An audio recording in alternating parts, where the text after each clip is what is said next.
एक गरीब परिवार में एक बच्ची जन्म लेती है। माँ बाप बच्ची का नाम आरती रखते हैं। आरती कुछ बड़ी हुई तो उसके पिता चल बसे। फिर एक आदमी उनके गांव में आया। उसने आरती का हाथ अपने नौकरी पेशा रिश्तेदार के लिए मांगा। आरती की शादी कर दी गई। वो अपने ससुराल आई, लेकिन यहाँ उसे पत्नी का दर्जा नहीं मिला। वो तो सिर्फ भोग की चीज बनकर रह गई। कुछ महीने बाद आरती की शादी एक दूसरे आदमी से कर दी जाती है। यह सिलसिला आरती के साथ जारी रहा। आरती, ये नाम काल्पनिक है, लेकिन यह दास्तान नहीं। ऐसी हजारों दास्तान में से कुछ एक इस रिपोर्ट में। औरत क्या है? औरत माँ है, बेटी है, पत्नी है, प्रेमिका है। यही सब तो होती ही है औरत, जिसकी कीमत पैसों में लगाई जा रही है। अब तक आपने देखा कैसे औरतों का सौदा किसी सामान की तरह किया जा रहा है और कैसे लोग उसे खरीद रहे हैं।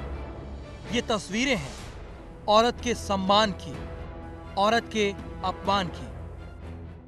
आज हम मध्य प्रदेश के टीकमगढ़ जिले में खड़े हुए हैं, जहां से झांसी महज 100 किलोमीटर की दूरी पर है। झांसी की रानी लक्ष्मीबाई ने अंग्रेजों को नाकों चनों चबवाए थे और यह क्षेत्र में नहीं बल्कि पूरे हिंदुस्तान में महिलाओं के लिए एक आदर्श हुआ करती थी।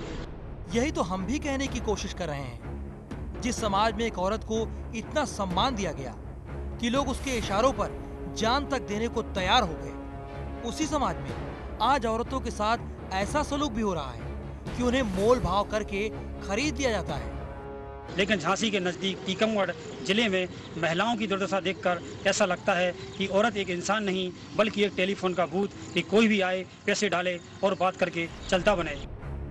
हम बात कर रहे हैं आज की पांचालियों की, जिन्हें एक ही आदमी के साथ जिंदगी नहीं बितानी। उनकी मजबूरी है। उन्हें कुछ वक्त बाद अपना घर, अपना ठिकाना, अपना पति बदलने के लिए मजबूर किया जाता है। उन्हें लगता है उनकी यही किस्मत है जिसके आगे वो मजबूर हैं। वो सोच तो सकती हैं, लेकिन कुछ कर नहीं सकती। उड़ीसा से आई, उधर इधर बेच के पैसा से ले दी थी। इस वजह से हम फिर दूसरी जगह शादी गई थी, फिर दूसरी जगह से पैसा न गई, इस वजह से फिर और दूसरी जगह शादी गई। ये सुनने में बहुत अजीब सा लग रहा है। औरत की कीमत लगाई गई, लेकिन सच है, आखिर इसे नजरअंदाज किया जाए तो कैसे? यहाँ कितने में आई आप? 40,000। 40,000 रुपये में आई।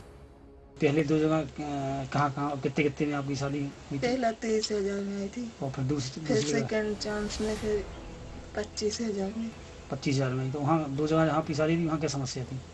वहाँ परेशान कराते थे। सब परेशान करते थे। ये करते भी क्या? जब जिंदगी मौत से बदतर हो जाए और इंसान हारने सा लगे, तो वो हालात के सामने घुटने टेक ही देता है। यही तो ये औरतें भी करती आई हैं। अच्छा घर, पति और परिवार का सपना हर औरत होश संभालने के बाद से देखती है। वही सपना इन्होंने भी देखा। क्या पूरे होंगे इनके सपने? इस सवाल का जवाब ये औरतें हाँ में चाहती हैं। हम भी इनके लिए इज्जत और सुकून भरी जिंदगी की दुआ कर सकते हैं। खबर भारती के लिए टीकमगढ़ से सूर्य प्रकाश गोस्वामी की रिपोर्ट।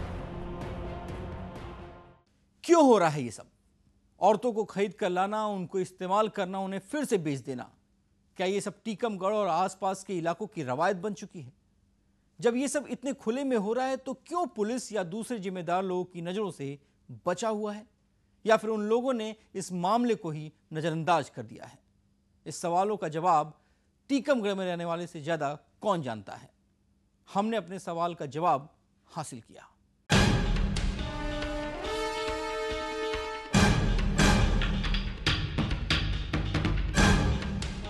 आखिर क्यों खरीदी जाती हैं औरतें?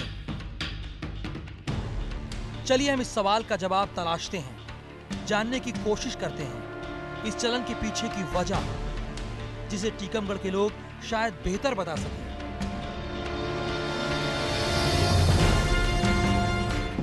यहाँ कम है, बच्चियाँ कम है, लड़के ज्यादा है, तो लोगों को शादियां तो करना है।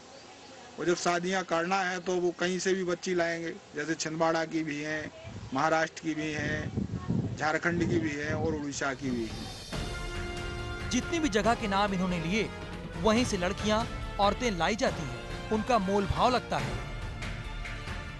इनमें खर्च भी होता है, पैसा लगता है। जो लोग जाते हैं वो मध्यस्थों के माध्यम से यहाँ तक आती हैं, लोग शादियाँ कर लेते हैं। इन औरतों को दलाल के जरिए लाया जाता है। कितना अजीब सा लगता होगा जब कोई आदमी किसी दलाल को ये कहता हो कि उसे शादी के लिए एक लड़की, एक औरत चाहिए, और बदले में दलाल कहता होगा कि हाँ मिल जाएगी, लेकिन सुंदर घरेलू औरत चाहिए तो पैसा थोड़ा ज्यादा खर्च करना पड़ेगा।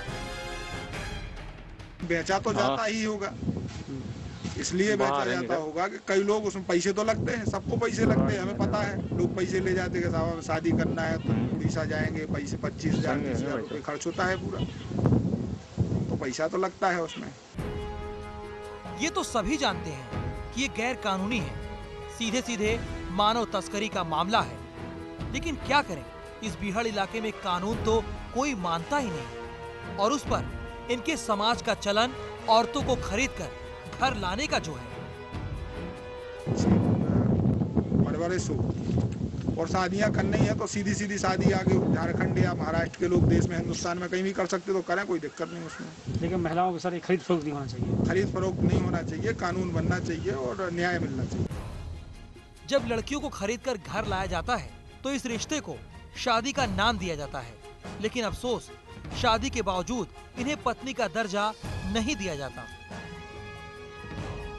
ऐसा देखने में आया है बुंदेलखंड में कि महिलाओं की संख्या कम होने के कारण बाहर उड़ीसा और अन्य प्रदेशों से महिलाएं आयात की जाती हैं और उन्हें पैसा देकर उनको शादी करके लाया जाता है और उन्हें एक दासी की तरह जीवन व्यतीत करने के लिए मजबूर होना पड़ता है।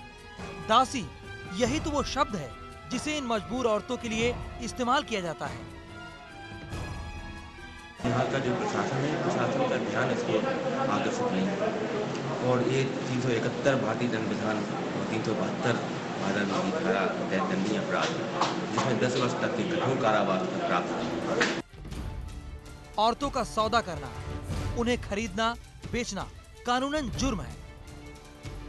बावजूद इसके इन नियम कायदों के सजा तो औरतों को ही मिल रही है। खबर भारती के लिए टीकमगढ़ से सूर्य प्रकाश गोस्वामी की रिपोर्ट। वो तो जिस्म है जो बिक रहा है, खरीदा जा रहा है। खुशी कैसी होती है ये तो छोड़िए, वो दर्द का एहसास भी भूल चुकी है। हादसों की दास्तान आगे बढ़ेगी एक ब्रेक के बाद।